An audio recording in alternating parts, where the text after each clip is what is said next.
Hi good morning. ಇದು Sunday ದಿನದ mini blog. ಇಲ್ಲಿ ನೋಡ್ತಾ ಇರ್ಬೋದು ಕ್ಲೈಮೇಟ್ ಎಷ್ಟು ನೀಟಾಗಿದೆ ಅಂತ. ಈ ರೀತಿ ವೆದರ್ ಇದ್ರಂತೂ ಎದ್ದೇಳೋಕ್ಕೆ ಮನಸ್ಸಾಗೋದಿಲ್ಲ. ಸೊ ಇವತ್ತು ಸಂಡೇ ಇರೋದ್ರಿಂದ ಪ್ರಜ್ವಲ್ಗೂ ಕೂಡ ಹಾಲಿಡೇ ಇತ್ತು. ಸೊ ನಮ್ಮ ಮನೆಯಲ್ಲಿ ಬಿಸ್ನೆಸ್ ಇರೋದ್ರಿಂದ ಆ ಮಾತು ಇಲ್ಲ ಅಂತಲೇ ಹೇಳ್ಬೋದು. ಆ ಒಂದು ಆಪ್ಷನ್ ನಮಗೆ.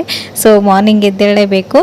ಸೊ ಇಲ್ಲಾಂದರೆ ಅವರೇನೆ ಬಂದು ಎಬ್ಬಿಸ್ಬಿಡ್ತಾರೆ ಅಷ್ಟೇ. ಸೊ ಹಾಗಾಗಿ ಇವತ್ತು ಮಾರ್ನಿಂಗ್ ಎಲ್ಲನೂ ಕೆಲಸ ಮುಗಿಸ್ಕೊಂಡು ಇವತ್ತಿಗೆ ಈಸಿಯಾಗಿ ಆಗುವಂಥ ಒಂದು ಬ್ರೇಕ್ಫಾಸ್ಟ್ ರೆಸಿಪಿನ ಮಾಡ್ತಾಯಿದ್ದೀನಿ. ಸೋಯಾ ಚಂಕ್ಸ್ ಆಗಿನೇ ಪಾಲಕ್ ಸೊಪ್ಪನ್ನ ಯೂಸ್ ಮಾಡಿಕೊಂಡು ಒಂದು ಮಸಾಲಾನ ರೆಡಿ ಮಾಡಿಕೊಂಡು ಈ ರೀತಿ ಪಲಾವ್ ರೆಸಿಪಿನ ಮಾಡ್ಕೊಂಡಿದ್ದೆ. ತುಂಬಾ ಟೇಸ್ಟಿಯಾಗಿ ಬಂದಿತ್ತು.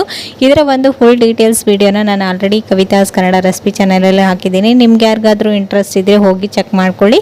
ಇದನ್ನು ನೀವು ನೈಟ್ ಡಿನ್ನರ್ಗೂ ಮಕ್ಕಳಿಗೆ ಲಂಚ್ ಬಾಕ್ಸ್ಗೂ ರೆಡಿ ಮಾಡ್ಬೋದು. ತುಂಬಾ ಟೇಸ್ಟಿಯಾಗಿರುತ್ತೆ. ಇವಾಗ ಒಂದು ಸ್ವಲ್ಪ ಆನ್ಲೈನ್ ಮಾಲ್ ಕೂಡ ಬಂದಿತ್ತು, ಅದನ್ನು ಕೂಡ ತೊಗೊಂಡು OTP ಎಲ್ಲನೂ ಹೇಳಿ ಇವಾಗ ನೋಡ್ತಾ ಇರ್ಬೋದು ಫೈನಲಿ ಈ ರೀತಿಯಾಗಿ ಸೋಯಾ ಚಂಕ್ಸ್ ಪಲಾವ್ ರೆಡಿಯಾಗಿತ್ತು. ನೋಡಿದ್ರೇ ತಿನ್ಬೇಕನ್ಸುತ್ತಲ್ವಾ? ಇನ್ಯಾಕ್ತಡ ನೀವು ಕೂಡ ಮನೆಯಲ್ಲಿ ಒಂದ್ಸರಿ ಟ್ರೈ